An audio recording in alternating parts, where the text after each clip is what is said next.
Hi guys, it's Laura from Coffee and Christ. I wanted to tell you my takeaways from chapter 8 of Crazy Love by Francis Chan. So I wonder if you or anyone you know, maybe in your youth, was really obsessed with one of those 5 boy bands, right? So like, was your bedroom totally decorated and stuff about that band? Did you research and learn everything you could about each band member? Was it all you talked about? Was it like your life mission? I have to go to their concert, right? So I know a family member of mine who that was certainly something they experienced. And if you were, I would love to hear which band it was. But like, to the point, it was kind of annoying, this family member, but she really enjoyed that time in her life. So chapter 8 of Crazy Love is called Profile of the Obsessed, right? And we should be obsessed with God.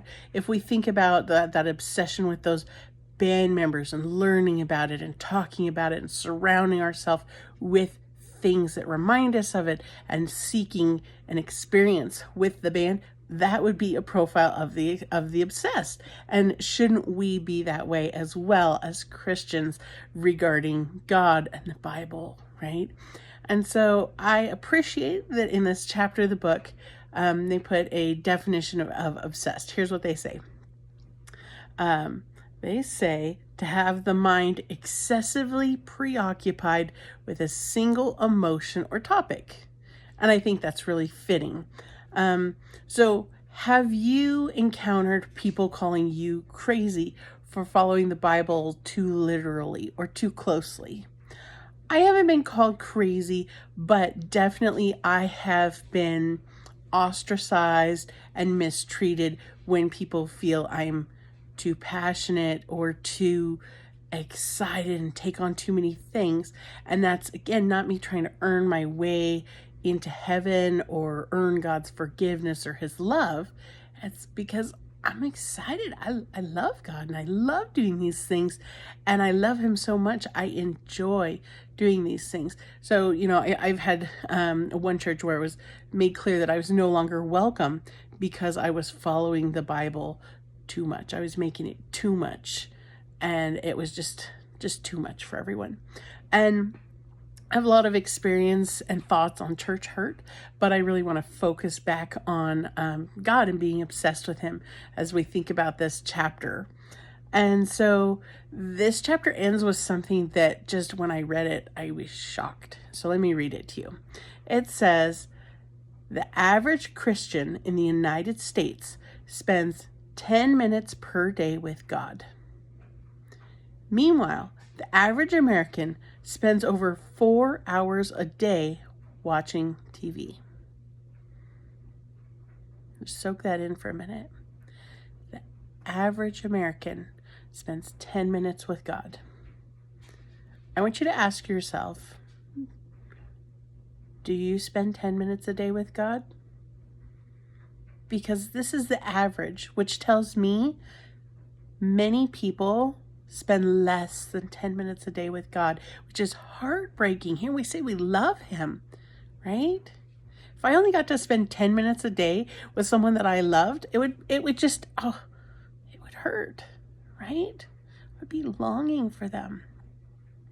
If you spend more than 10 minutes, that's wonderful.